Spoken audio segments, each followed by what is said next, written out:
chose qui ne change pas, hein. Cette introduction ne changera jamais, mais on va entrer directement dans le vif du sujet.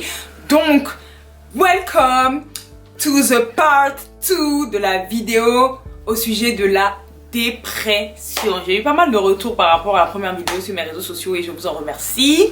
C'était trop agréable et ça donne beaucoup de force. Je vous invite, avant d'aller plus loin, de vous abonner tout de suite à ma chaîne pour ne louper aucune vidéo, parce qu'il y a les vrais sujets qui vont continuer de venir ici, et surtout de me suivre sur mes différents réseaux sociaux, donc Instagram, donc la Babs et la Babs Citation. Donc je vous ai déjà expliqué, la Babs c'est plus tout ce qui concerne mon activité de mannequin, beauté, toujours en parlant de Dieu quand même, et la Babs Citation c'est vraiment exhortation pure, basée sur la foi chrétienne. Donc justement j'utilise beaucoup ces réseaux sociaux pour faire des question and answer, etc. Et c'est en faisant un Q&A que j'ai décidé de lancer en fait, on va dire, cette série autour de la culture, etc. avec différents points. Et donc je suis arrivée à cette fameuse vidéo autour de la dépression et comment elle est traitée, notamment surtout dans les communautés afro. Donc vous pouvez retrouver la première vidéo que je vous mettrai en barre d'infos si vous avez loupé, où je parlais de l'importance en fait de reconnaître déjà qu'on est malade, qu'on est dépressif, pour que le Seigneur Jésus-Christ puisse nous guérir, et l'importance surtout de s'exprimer, de ne pas avoir peur de dire ce qu'on ressent ou de l'exprimer avec les dons que Dieu vous a donnés, que ce soit au travers le chant, la musique, la danse ou tout simplement le parler. L'essentiel est que vous vous libérez en fait et que vous gardez pas les blessures en vous. Alors, donc comme je vous disais pour cette deuxième partie, donc j'avais tout simplement posé la même question en fait, la fameuse question donc dans un des Q&A, qu'est-ce que vous pensez donc de cette fameuse affirmation, la dépression chez les noirs n'existe pas. Et donc il y a une des réponses donc où je vais donner mon avis, qui était donc que c'est ridicule, que c'est pas une question de couleur, où je suis complètement d'accord, et qu'en Afrique on aime trop mettre tout sur les démons et que les gens aiment trop dire ah ce sont des fous, ce sont des possédés, donc en gros on fait rien avec eux. Personnellement bien évidemment j'ai prié, et ce que moi, enfin je vais vous donner mon avis, ce que j'ai reçu par rapport à cette affirmation, c'est que je suis d'accord oui et non. En fait je suis d'accord avec la personne qui a dit que c'est pas une manière de parler, parce que effectivement en fait, même si en fait tu as repéré que la personne n'est pas bien, c'est pas comme ça en fait qu'on parle, parce que voilà, cette personne disait que c'était juste une pathologie psychologique et que ça n'avait rien à voir avec les démons, etc., etc. Et c'est là où je dis je suis pas forcément d'accord avec son avis, mais je la rejoins dans le sens où en tant que lumière, en tant que chrétien ou pas, de toute manière, quand tu vois que quelqu'un n'est pas bien et que quelqu'un est mal, c'est jamais la solution en fait de venir vers cette personne et de la culpabiliser en fait. Parce que finalement, c'est comme si moi je vois quelqu'un qui est dépressif et puis je fais de toute façon c'est un fou, c'est un possédé là, un agent du diable. Ça c'est les démons qui sont entrés en lui. Je pense que au final ça va encore plus rendre dépressif la personne, et au lieu de chercher à venir à Christ, ben, on va le faire fuir en fait du Seigneur, parce que c'est pas comme ça en fait. Et j'ai reçu donc la parole, Proverbe 15, 1, 2, verset 1, une réponse douce calme la fureur, mais une parole dure excite la colère. Écoutez bien le verset 2. La langue des sages rend la science aimable et la bouche des insensés répand la folie.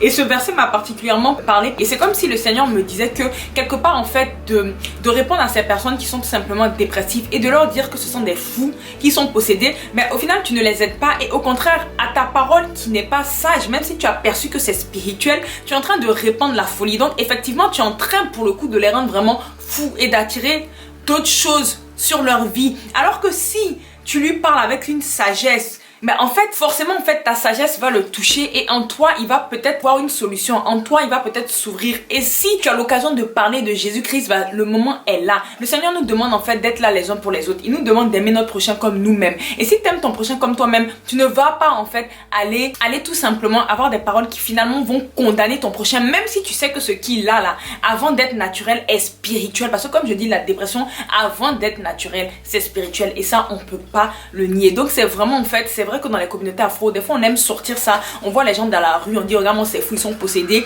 ce qui en vrai n'est pas faux en soi, c'est vraiment des esprits qui les empêchent en fait, qui les rendent captifs, mais en tant que lumière, on doit leur tendre la main et les aider à se relever au travers. On n'est même pas obligé au début de leur parler de Jésus, mais simplement en fait par notre manifestation, notre ouverture d'esprit, le fait qu'on ouvre notre cœur, et après en fait vous aurez l'occasion peut-être de parler de Jésus. De toute façon tout se règle dans la prière. Donc voilà, donc déjà pour ce premier point. Après comme je dis, je suis pas forcément d'accord que ce n'est qu'une pathologie psychologique, et il y a énormément de chrétiens, parce que c'est pas la première fois que j'entends ça. J'ai déjà entendu ça beaucoup dans le monde chrétien, où les chrétiens disent que la dépression là, Dieu ne peut pas agir de ce côté, ou bien la dépression là, on va chez un psy et puis c'est tout. Et en fait que c'est pas spirituel. Et en fait c'est dommage parce que c'est finalement en fait nier ça, et Satan est content en fait quand c'est comme ça. Il peut encore plus nous atteindre parce que clairement, vu que comme je vous ai dit, le père de la mort c'est le diable et que son but c'est de nous voir détruire, bah clairement en fait quand tu es dépressif, à un certain niveau de dépression, bref, quand tu es dépressif, quand on parle de dépression,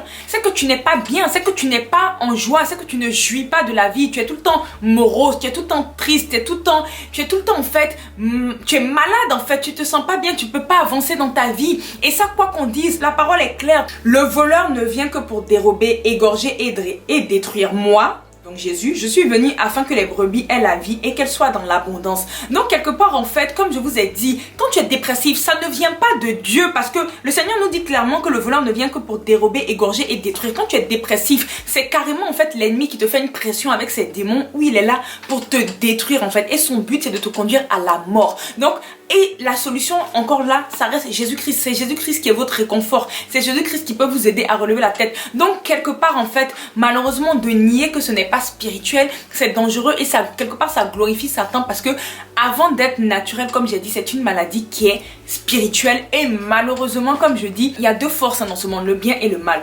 Donc Dieu qui agit au travers donc les hommes et ses anges, et ensuite le diable qui a ses démons en fait. Donc quelque part il y a toutes sortes de démons, et c'est une réalité spirituelle. Je dis pas ça pour vous faire peur, moi parce qu'avant je n'y croyais pas. Moi que vous me voyez parler aujourd'hui de démons, d'anges, je n'y croyais pas avant, mais je n'en parle pas tout le temps, mais c'est une réalité spirituelle en fait. Tout ce qui n'est pas de Dieu, bah c'est différents types de démons. Il y a des démons qui sont plus résistants, il y a des démons qui sont plus souples, etc. Et c'est la solution à tout ça, c'est Jésus et c'est le Saint-Esprit. Donc quand quelqu'un est dépressif, malheureusement, c'est une attaque dans l'âme. En fait, vous savez, l'être humain est composé, et j'aurai l'occasion d'en parler, de 3 parties: esprit, âme et corps. Dans votre esprit, c'est le siège de votre personnalité, votre libre arbitre. Dans l'âme, donc ça comporte votre intelligence, vos émotions. Ensuite, la chair, c'est votre corps. Donc quelque part, en fait, quand vous êtes dépressif, c'est clairement une attaque au niveau de l'âme, en fait, et aussi spirituelle, parce que quelque part, il attaque votre âme, et spirituellement, votre esprit, vous perdez vos repères. C'est pour ça que c'est hyper important d'être connecté à la source qui est Jésus-Christ de Nazareth. Donc, clairement dire que non, ce n'est qu'une simple pathologie psychologique, c'est pas vrai, parce qu'avant que ce soit une pathologie psychologique, c'est spirituel. Maintenant, est-ce que c'est pour ça qu'on ne va pas aller voir un psychologue? Parce que j'ai beaucoup entendu ça aussi. Beaucoup de chrétiens tout simplement disent que de toute façon Jésus-Christ est la solution. Quand on déprime, dans tous les problèmes, on n'a pas besoin d'aller voir un médecin. Donc ça veut dire que si on est malade, si on a un cancer, etc., on va pas voir le médecin, on va juste prier. Et dans ce sens, en fait, je trouve que c'est un peu exagéré. Pourquoi? Parce que je pars du principe que il y a différents appels en fait. C'est-à-dire que l'appel psychologue, médecin, tout ça, c'est Dieu qui a créé ces différents métiers. Et s'il a créé ces différents métiers, ça veut dire qu'il veut nous utiliser. Là, forcément, il va commencer à vous parler au travers de sa parole, au travers de son Saint-Esprit, et vous allez recevoir des choses. C'est-à-dire que pour certains cas, il va peut-être vous dire que ma grâce seule te suffit, et votre cas, en fait, la parole de Dieu sera très suffisante, et le Saint-Esprit. Pour d'autres cas, comme j'ai dit, il utilise les hommes. Pour d'autres cas, il va peut-être tout simplement vous dire, va voir tel psychologue, va voir tel docteur, etc. Et il faut comprendre que quand c'est le Saint-Esprit qui dirige là, c'est-à-dire que la personne soit chrétienne ou pas, les mots qu'il a mis, qu'il va mettre dans la bouche de cette personne pour vous parler là, ça va vous guérir. C'est pour ça que c'est très important de se connecter à la source, d'aller voir d'abord le Seigneur Jésus-Christ qui lui va vous orienter quelle stratégie suivre. Parce que clairement, comme j'ai dit, l'ennemi il est là, il est présent. Lui aussi il a ses agents, dans le corps médical, il a ses agents au niveau de la psychologie qui vont vous parler autres, mais pas sur les valeurs peut-être qui sont tout simplement bibliques. Alors que si vous allez voir le Seigneur, il va vous guider vers la personne qui n'est même peut-être pas chrétienne et autres, mais au travers de sa bouche, vous allez être guéri. Vous savez, moi le Seigneur m'a surpris, c'est-à-dire qu'il a utilisé tellement de non-chrétiens, de non-croyants pour me bénir même plus que des fois les chrétiens. Pour montrer que c'est lui qui donne la sagesse et que quand lui décide d'utiliser quelqu'un, que tu es chrétien ou pas, il va t'utiliser. Maintenant, après, bien évidemment, pour ton salut, mieux tu le connaisses. Donc voilà, une chose est sûre, c'est que voilà, donc moi je suis pas radicale dans ce cas. Il y a des fois, il va vous dire ok, il y a des fois, il va vous dire ma grâce te suffit. Donc avant de conclure, je voudrais que vous preniez avec moi un cas pratique. Et là, c'est-à-dire que je veux lire l'histoire de Élie. Donc Élie qui était un très grand prophète qui a vraiment été utilisé par Dieu puissamment dans l'Ancien Testament. Je vous invite à prendre 1 Roi chapitre 19 parce que Élie a fait une dépression. Et je voulais conclure sur ça pour vous montrer comment clairement Dieu l'a guéri et comment on devrait se servir de l'histoire d'Élie aujourd'hui pour guérir.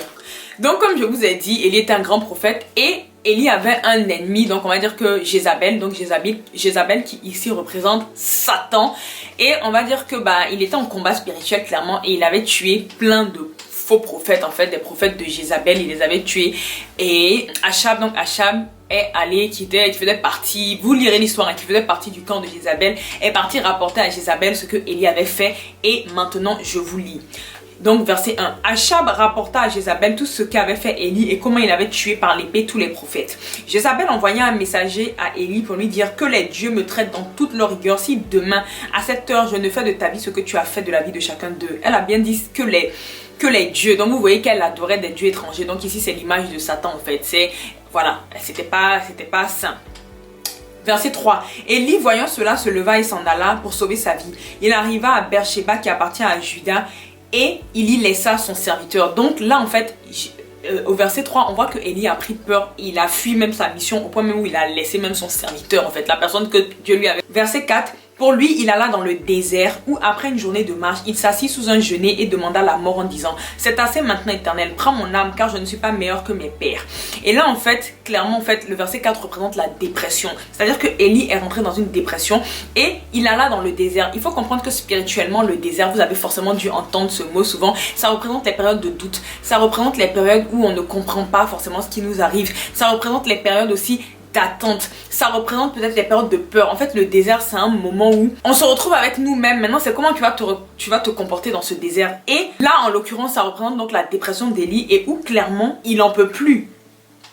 Et jusqu'au point où il va demander la mort au Seigneur. Quand il dit c'est assez maintenant, Éternel, prends mon âme car je ne suis pas meilleur que mes pères, c'est clairement un esprit de mort qui est venu l'attaquer. C'est comme s'il dit j'ai envie de mourir. Et il se coucha et s'endormit sous un genêt et voici un ange le toucha et lui dit lève-toi, mange. Il regarda et il y avait à son chevet un gâteau cuit sur des pierres chauffées et une cruche d'eau. Il mangea, but, puis se recoucha.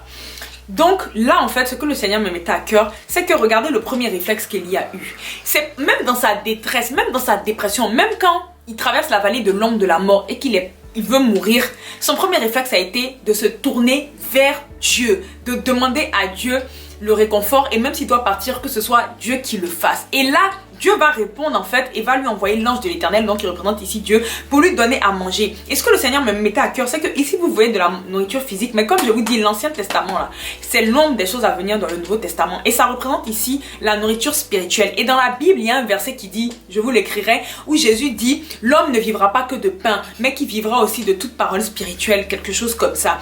Et en fait là, c'est exactement ça en fait. C'est-à-dire que il le toucha, il lui dit, lève-toi et mange. Et là, ça représente en fait la nourriture spirituelle, c'est-à-dire que quand vous venez à Christ, il va vous dire que la solution c'est la parole de Dieu en fait, c'est son Esprit Saint.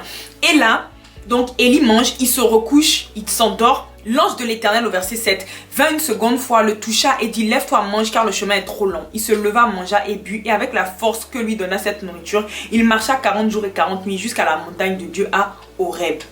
Je vais m'arrêter là, vous pourrez lire la fin, mais en gros quelque part, vous voyez, ce que le Seigneur me mettait à cœur, c'est que il a eu aussi un temps de repos. Il a cherché Dieu et tout. Le Seigneur a commencé à le restaurer. Il lui a donné à manger une première fois. Il s'est reposé encore et il est venu encore une deuxième fois le remplir. Donc c'est-à-dire que si on adapte au goût du jour, le Seigneur nous remplit petit à petit spirituellement de sa parole. Et il a rempli une seconde fois en fait spirituellement. Il allait à un autre niveau. Et une fois qu'il était à bloc, le Seigneur lui a dit lève-toi et continue ta course parce qu'il y a encore du chemin. Donc c'est une manière de dire ta mission n'est pas encore terminée mon enfant. Et vous pourrez lire, il est allé jusqu'à la rencontre du Seigneur. Et je saute les versets et au verset 4 et à la fin, la solution donc de Dieu. Tu oindras aussi Jéhu fils de Nimshi pour roi d'Israël et tu oindras Élisée fils de Japhat d'Abel Méolia pour prophète à ta place. C'est-à-dire que finalement Dieu lui a donné la solution. À ce moment-là, il avait juste besoin de repos, je pense.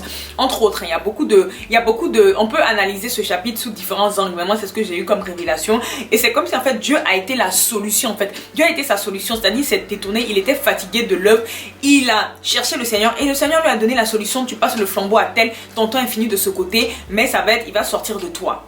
Donc, clairement, en fait, Dieu nous montre qu'il est la solution de toutes choses quand on va pas bien, sa parole, son Saint-Esprit. Et c'est à partir de là qu'il va nous donner le chemin à suivre, vers qui s'orienter, à qui parler, quoi faire pour s'en sortir. Donc, finalement, si on se base sur tout ce que je viens de dire au travers de ces deux vidéos, en tout cas par la parole de Dieu qu'il a mis sous mon cœur, clairement, définitivement, la dépression, ce n'est pas une question de couleur et ce n'est pas associé à un certain peuple. C'est-à-dire qu'on soit européen, asiatique, caribéen, on peut tous être touchés. Et ce que le Seigneur me mettait vraiment à cœur pour conclure, c'est que si on part de ce principe, il faut du coup que tout le monde fasse des efforts, qu'on ne soit pas une occasion de chute pour les autres. C'est-à-dire qu'il faut prendre conscience qu'on s'adresse à une personne en face de nous qui a une âme, qui a des émotions et que notre comportement, notre manière de parler peut, comme j'ai dit, blesser et créer des réelles blessures en fait. Ça revient à, comme j'ai dit, aime ton prochain comme toi-même. Quand tu aimes ton prochain comme toi-même, tu fais pas certaines choses et c'est super difficile. C'est facile à dire, mais pas à faire. Mais par le Saint-Esprit, c'est possible. Donc vraiment, c'était faire attention. Et le deuxième point vraiment où il m'a mis à cœur, c'est d'arrêter d'ignorer que la dépression n'est pas une maladie, alors que c'est une maladie. Parce que quelque part, quand on ignore, on glorifie Satan en fait. Et d'arrêter de penser qu'on est fort quand on ne vient pas le voir pour lui dire que ah franchement là on va pas bien, on veut s'en sortir, parce qu'on n'est pas fort, parce qu'il nous a créés pour être en connexion avec lui et que justement c'est quand on est en connexion avec lui que finalement on devient fort. Donc quelque part, une personne qui pense qu'elle est forte quand elle est dépressive est finalement faible, parce qu'en vrai elle n'ose pas avouer sa faiblesse. Mais une personne qui avoue sa faiblesse est réellement forte. Et je voudrais vous laisser tout simplement pour conclure avec cette question, c'est que clairement en fait vous pensez que vous-même vous glorifiez qui quelque part quand vous pensez que vous êtes seul, que vous pouvez vous en sortir seul. Et quand vous êtes humble et que vous allez voir Dieu et vous dites à Dieu que là j'ai vraiment envie de m'en sortir, j'en peux plus, j'ai besoin de toi. Réfléchissez et dites-moi qui est-ce que vous glorifiez. Quand vous allez trouver qui est-ce que vous glorifiez là, vous-même vous saurez que vous allez revenir à Dieu, parce que de l'autre côté c'est de l'orgueil. Sur ce les gens, et on sait que l'orgueil vient de l'ennemi. Sur ce les gens, je vous souhaite une excellente journée ou après-midi ou je sais pas d'où vous regardez et on se retrouve pour la prochaine vidéo. Je vous fais de gros bisous, soyez bénis. Mouah.